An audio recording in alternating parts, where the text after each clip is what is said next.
je n'aime que toi. Non, ce n'est pas une déclaration d'amour que je fais à l'un de mes auditeurs ou à l'une de mes auditrices.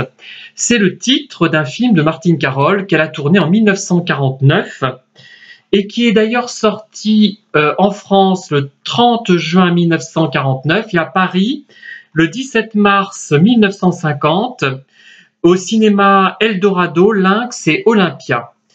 Alors, il est de Pierre Montazel, ce film. Hein. Je vous montre la jaquette de l'édition René Château. Vous savez que Pierre Montazel, c'est surtout un directeur de la photo et en me voyant ce matin, il serait consterné parce que la lumière est absolument désastreuse. Hein. Je pense que ça vient de l'extérieur, il pleut, il n'y a pas beaucoup de lumière et la lumière que j'ai allumée n'arrange pas forcément les choses, mais tant pis. Je ne suis pas là pour vous séduire, mais pour vous faire apprécier éventuellement ce film. Alors, c'est un Luis Mariano, hein, c'est un film que Martine Carol a tourné, donc un film de chanteur en 1949. Donc, elle avait déjà tourné en 1944-45 un film avec Georges Guettari qui portait le titre 30 et 40. C'était de Gilles Grangier. Et là, on est avec Pierre Montazel, qui n'est pas très connu comme réalisateur, mais surtout comme chef de la photo. Alors, qu'est-ce que je peux dire de ce film? Je dirais qu'il m'a plutôt déçu, forcément. Je m'attendais quand même à mieux. Ce n'est pas franchement mauvais, mais c'est un film de chanteur, donc qui met en scène, en vedette, Luis Mariano. Je ne suis pas un grand fan de Luis Mariano, je dois dire. Hein. Ce n'est pas mon type d'homme, déjà, pas vraiment. Hein. Et même s'il chante très bien, je trouve que les partitions qu'il chante généralement, et surtout dans ce film, ne sont guère exceptionnelles. Hein. Il y en a peu d'ailleurs, c'est un film musical mais peu musical, et ce sont des mélodies de Francis Lopez. Je ne suis pas un grand fanatique de Francis Lopez, vous devez le savoir, je pense. Hein. Je pense qu'on a fait beaucoup mieux en matière d'opérette, de comédie musicale, notamment à Montluçon, nous avons André Messager, hein, faut le savoir, et c'est d'un niveau tellement supérieur. On est plus dans l'opéra comique qu'ailleurs que dans l'opérette avec André Messager. C'est d'un niveau tellement supérieur à Francis Lopez que ce n'est même pas comparable.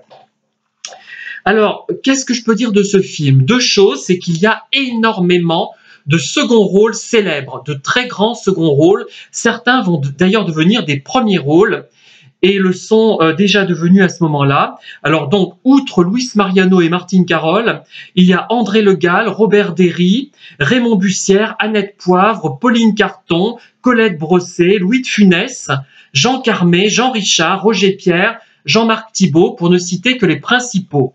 Donc c'est un film qui peut intéresser ceux qui portent de l'intérêt à ces seconds rôles notamment, et à Martine Carol. Alors, et à Luis Mariano, mais bon, il y en a certainement encore qui s'y intéressent. Hein. Moi, je ne suis pas un fan de Luis Mariano. Je suis désolé, je n'arrive pas à accrocher vraiment au personnage. Alors qu'en fait, il joue pas mal pourtant. Hein. Je trouve qu'il joue bien dans ce rôle. Il a un jeu assez vif, et même physiquement, je trouve très vif. Hein. C'est dommage que son physique me rebute un petit peu. Et ce qu'il chante ne me plaît pas, alors qu'il a une belle voix. C'est dommage, il n'a pas eu de chance, hein, vraiment, Luis Mariano, je dirais, par rapport au compositeur qu'il a interprété. Alors, ce qu'on remarque, par contre, qui est vraiment frappant, qui est le point fort du film, c'est l'interprétation de Martine Carol. Et je dis pas cela parce que j'aime bien cette actrice, c'est pas ça. Mais elle joue bien. Il n'y a rien à dire de son jeu. Elle a vraiment un jeu efficace, elle est compétente, il n'y a pas de défaut vraiment dans son jeu, je trouve, hein, alors que dans d'autres films qu'elle a pu jouer, il y en a, peut-être que elle n'a pas eu l'occasion de révéler ses défauts. Bon, je vous avais expliqué que pour moi, Martine Carol, elle a parfois le problème de Greta Garbo, c'est-à-dire qu'il y a des moments où son jeu disparaît, où on a l'impression qu'elle n'est plus là. Ça dure pas très longtemps, mais voilà, c'est un peu ça que je lui reproche par moment. Et là, franchement, elle joue très bien. Et on a l'impression que c'est une répétition pour Caroline Chéry.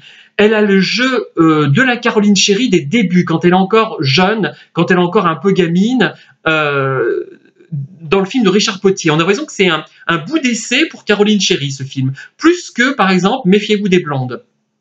Je trouve que c'est... Je sais pas si vous me direz ce que vous en pensez. Et il y a quelque chose qui ne m'étonne pas. Je me posais la question, je me disais, mais le réalisateur n'est pas excellent, sans doute, il n'y a pas... Bon, mais il y a vraiment un gros effort, vraiment quelque chose de bien sur le plan de la photographie.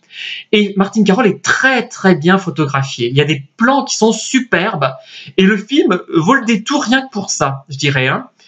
Et j'ai regardé, effectivement, Pierre Montazel, c'est un directeur de la photographie.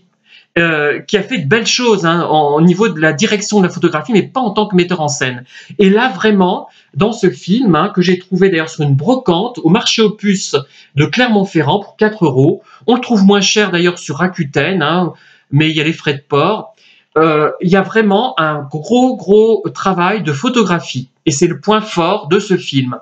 Voilà, merci de m'avoir écouté en tout cas, et à très bientôt pour de nouvelles vidéos.